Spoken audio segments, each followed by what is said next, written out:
saya sangat sedih kok ada anak-anak Papua yang hidup di Papua. Saya tuh sampai kadang tuh jatuh air mata. Saya tidak sanggup kalau lihat anak-anak Papua seperti itu. Yang mana saya lihat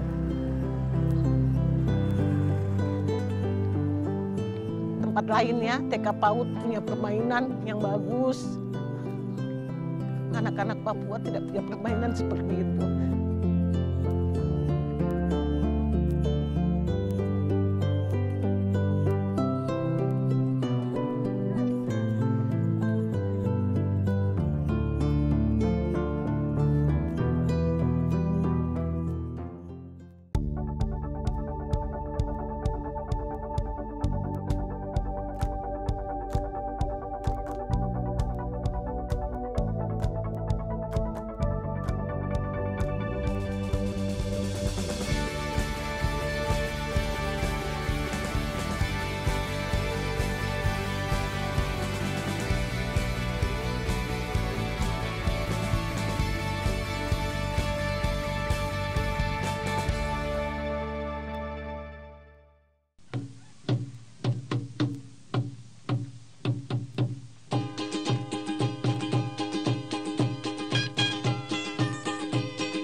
Sejak kecil, aku sekolah dibantu kedua orang tuaku yang membantuku bersiap setiap pagi. Tapi tidak dengan anak-anak ini. Mau pagi, siang, sore, bahkan malam, kegiatan mereka hanya bermain. Tak ada yang peduli. Inilah sebabnya kuluangkan waktu berkeliling setiap pagi, menyapa anak-anak sambil mengajak mereka ke sekolah.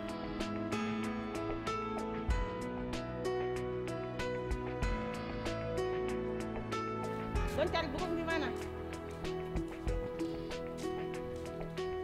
Yang membuat saya hati tergerak itu ya mungkin perasaan kemanusiaan saya ya. Saya merasa saya hidup di tengah-tengah di tengah-tengah mereka. Terus sementara saya tuh kenyang ya, saya dengan kehidupan yang gini terus mereka tuh seperti itu kayak macam saya rasa bagaimana rasa kasihan anak-anak ini. Bagaimana mereka membangun diri sendiri.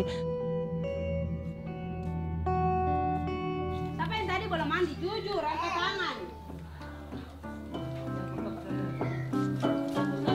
Satu-satu dulu, satu-satu. Yang tidak mandi, yang sudah mandi, yang sudah asing. Joko sudah mandi, Joko sudah sisip. Halo, duduk. Namaku Siti Habibah. Sejak 2 tahun lalu, kuinisiasi Pusat Kegiatan Belajar Masyarakat Weda Agletoksai, sebuah wadah untuk anak-anak ini menimba ilmu. Mereka anak-anak suku Asmat yang tinggal di Kaliweda. Berada di jantung kota Merauke, Papua. Kebetulan komplek tempat tinggal kami bersebelahan, hanya dipisahkan oleh Sungai Weda.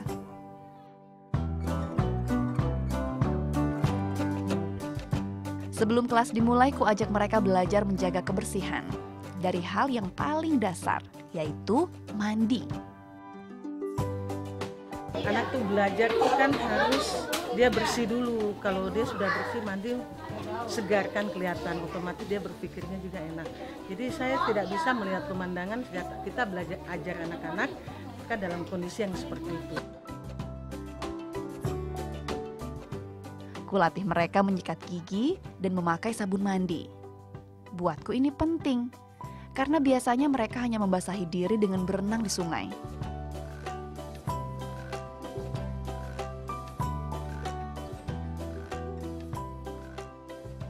Siapa kuku yang panjang-panjang? Hah?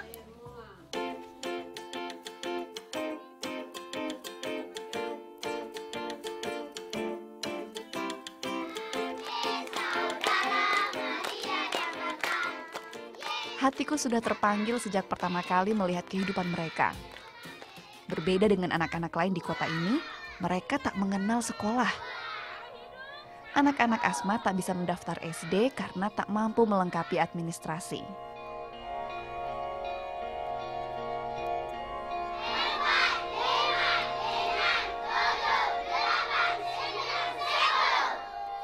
Karena itu, pada 2015, kubuka taman belajar untuk memfasilitasi mereka agar memperoleh pendidikan.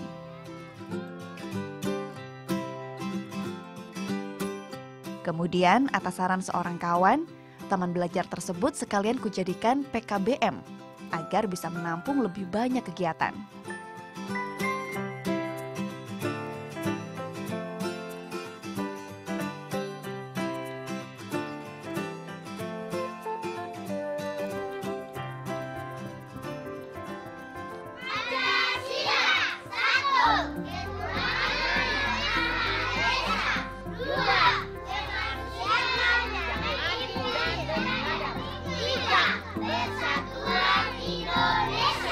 Kita selalu ulang-ulang. Kan kadang anak-anak besar aja tuh kadang Pancasila tidak tahu. Jadi kita sengaja memang supaya melekat di hati. Nama PKBM Weda Agletoksai kuadopsi dari bahasa orang Marin, suku asli Papua di Merauke, yang artinya tempat menimba ilmu. Anak-anak kubagi menjadi 2 kelas, usia PAUD dan TK di ruangan depan, dan usia SD dan SMP di ruangan samping. Untuk mengajar, aku dibantu 3 orang relawan guru dari Universitas Musamus. Para relawan guru ini tak mendapat gaji rutin. Paling bila sedang ada rezeki lebih, ku ganti biaya transportasi atau pulsa mereka.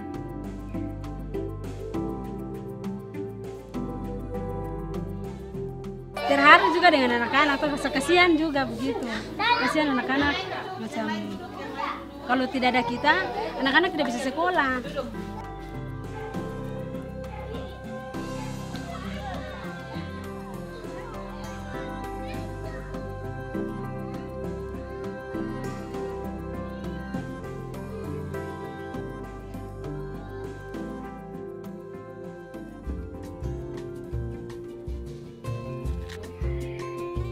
Meski sudah berjalan 2 tahun, kadang anak-anak masih susah juga diajak sekolah. Kalau sudah begitu, jurus andalanku adalah menjanjikan mereka makan. Lemahnya ekonomi keluarga membuat mereka kurang gizi.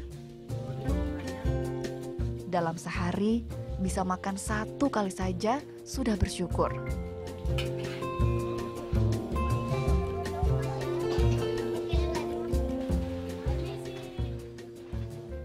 Janji akan ada makan setelah belajar selalu menarik hati anak-anak. Biasanya aku menyiapkan makan 2 hingga 3 kali seminggu. Untuk sekali makan bisa kumasak sampai 7 kilo beras. Untuk lauk dan sayuran biasanya kuanggarkan sekitar 200.000. Semua kubiayai sendiri.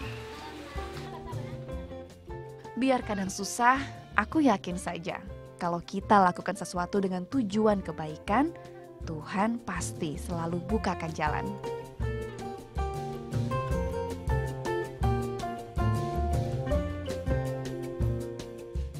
Mereka mau sekolah di TK PAUD kan tidak mungkin. Biaya yang sangat mahal. Dengan latar belakang mereka aja yang makannya aja, mohon maaf mungkin sekali sehari aja tuh sudah bersyukur.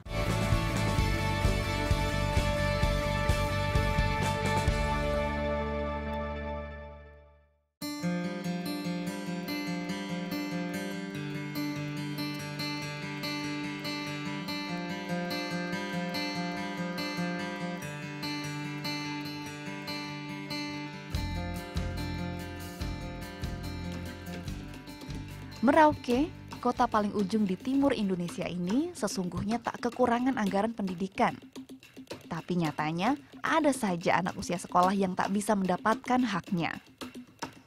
Anak-anak didikku diantaranya. Mereka dan keluarganya merupakan warga pendatang dari Kabupaten Asmat yang sudah puluhan tahun tinggal di sini.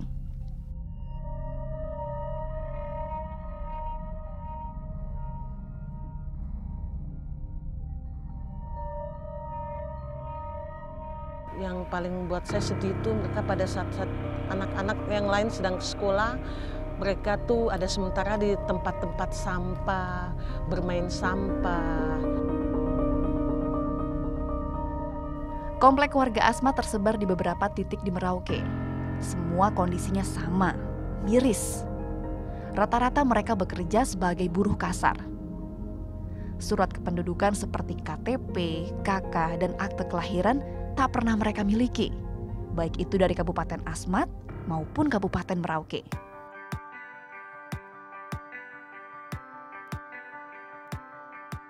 Artinya mereka di dalam kota nih, terus seperti begini perbandingannya jauh sekali. Mereka mau sekolah di TK PAUD kan tidak mungkin. Biaya yang sangat mahal. Dengan latar belakang mereka aja yang makannya aja, mohon maaf mungkin sekali sehari aja tuh sudah bersyukur. Daripada tak ada yang perhatikan mereka, aku pun bergerak. Ku mulai dari Komplek Asmat di Kaliweda, lingkungan terdekat dari rumahku. Tapi niat baik memang sering kali diuji. Masa awal ku buka PKBM, tak sedikit tetangga mencibir. Meski kemudian banyak juga yang mengapresiasi. Bingungnya tuh tiba-tiba Ibu Siti di situ kumpul anak-anak. Pertama kumpul kartu keluarga dulu. Ambil kartu keluarga, terus dia ngurus mereka punya surat akte kelahiran. Dia urus akte kelahiran, ini ada apa? Mungkin Ibu Habibah ambil keuntungan dari situ, minta dibayar atau apa, padahal tidak. Dia kerja dengan ikhlas ya. Oh, kalau kegiatan sehari-hari mereka di sini tidak ada kegiatan, hanya cuma bermain-main, bersama-sama mondar-mandir ya. Ikut orang tua mungkin ke depan, ke belakang gitu. Tapi sekarang ada kegiatan begini ya syukurlah. Pagi-pagi sudah rame-rame ke sekolah, ke tempat belajar terus pulang lagi gitu.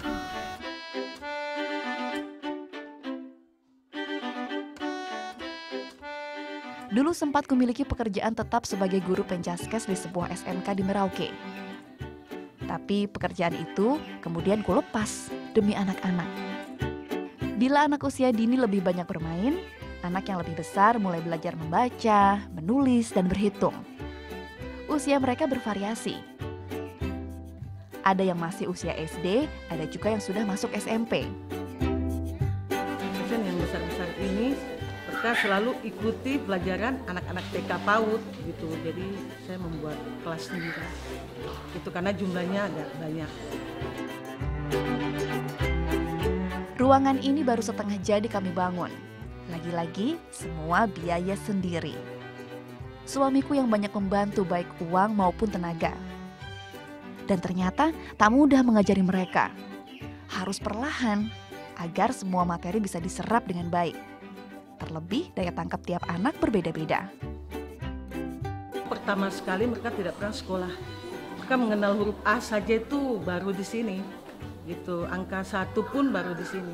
Mereka belajar di sini. Mereka punya kemauan sendiri, mungkin melihat adik-adiknya atau bagaimana mereka kepingin tahu.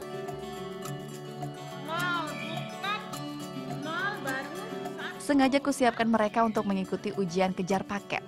Inginku setelah lulus ujian paket, mereka bisa melanjutkan sekolah formal ke jenjang berikutnya. PKBM Weda Agletoksai adalah caraku membantu mereka untuk memperoleh kembali hak bersekolah sebagai bekal wujudkan cita-cita.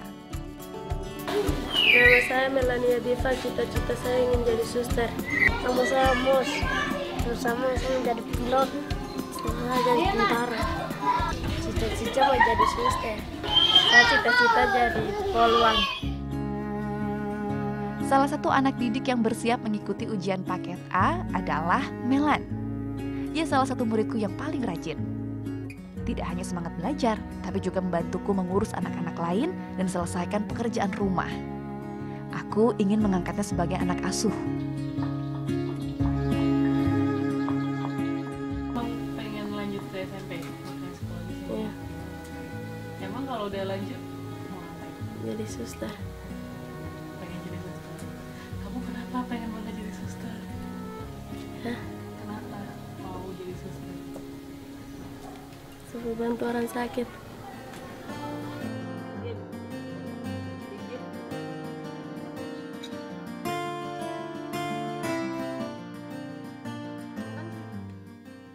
Sudah 2 minggu ini Melan ikut tinggal di rumahku. Tapi sesekali ia tetap pulang menemui keluarganya. Bagiku, Melan sudah seperti anak sendiri. Keputusanku soal Melan didukung oleh suami. Ia juga salah satu penyemangat terbesarku dalam menjalankan PKBM Weda Agletoksai. Ya, meskipun dulu saat pertama ku utarakan niat ingin mendirikan PKBM, ia sempat meragukanku. Kalau selama ini saya dukung-dukung aja. Tidak pernah ada saya hal-hal yang untuk tidak mendukung, tidak ada. Selama dia mau bikin, selama itu untuk kebaikan di semuanya, ya monggo-monggo saja. Ya, gitu. Tidak ada hal-hal yang saya tutup-tutupi, tidak ada. Saya dukung-dukung saja, mau bikin apa, urus apa, sebisa saya bantu, saya bantu. Kini dukungan suami jadi kekuatan yang tak pernah putus. Membuatku semakin yakin bahwa apa yang kulakukan benar dan bermanfaat untuk orang banyak.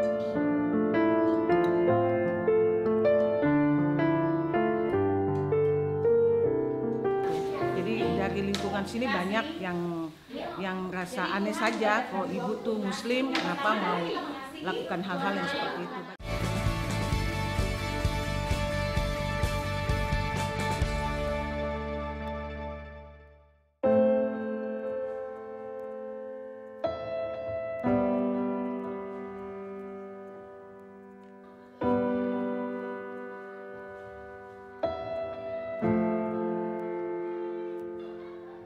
Aku selalu percaya bahwa agama adalah tiang yang menyangga kehidupan.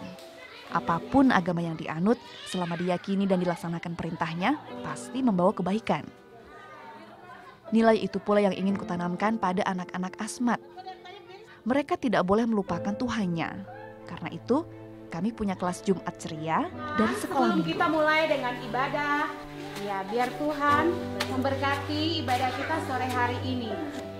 Berhubung lokasi gereja mereka jauh, aku pun berinisiatif menyediakan tempat agar anak-anak tetap bisa beribadah. Hari ini Tuhan sudah kumpulkan kami di tempat ini. Kami akan memulai dengan ibadah kami Jumat ceria. Jadi dari lingkungan sini banyak yang merasa aneh saja, kalau ibu tuh muslim, kenapa mau lakukan hal-hal yang seperti itu. Bagi saya, ya, yang saya jalani yang penting terbaik untuk anak-anak Papua. Kegiatan ini sekaligus jadi caraku sampaikan pelajaran toleransi kepada anak-anak. Bahwa di lingkungan kita ada orang-orang dengan keyakinan berbeda. Tapi solusi dari perbedaan bukanlah dipaksakan menjadi seragam. Melainkan saling mengerti dan menghormati satu sama lain.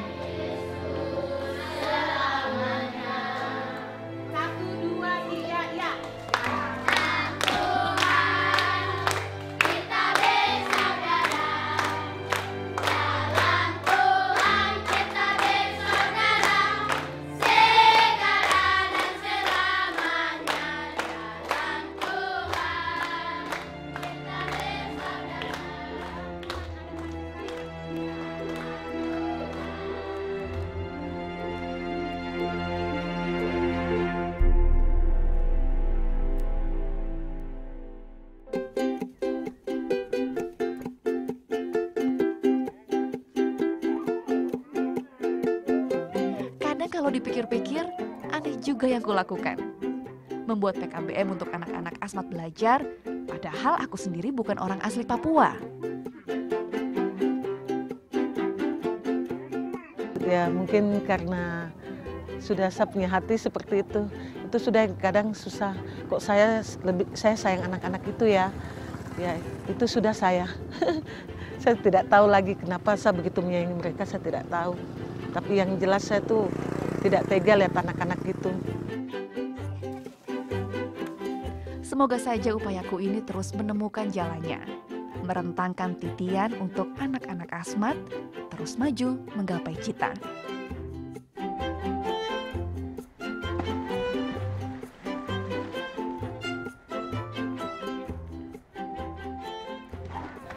Pendidikan kan hak warga negara ya. Jadi mereka berhak juga mendapat pengajaran. Mungkin dengan mereka sudah berpendidikan, pola hidup mereka sudah baik, mereka bisa ini ke orang tuanya juga. Terutama untuk merubah mungkin ekonominya, bisa membantu orang tuanya.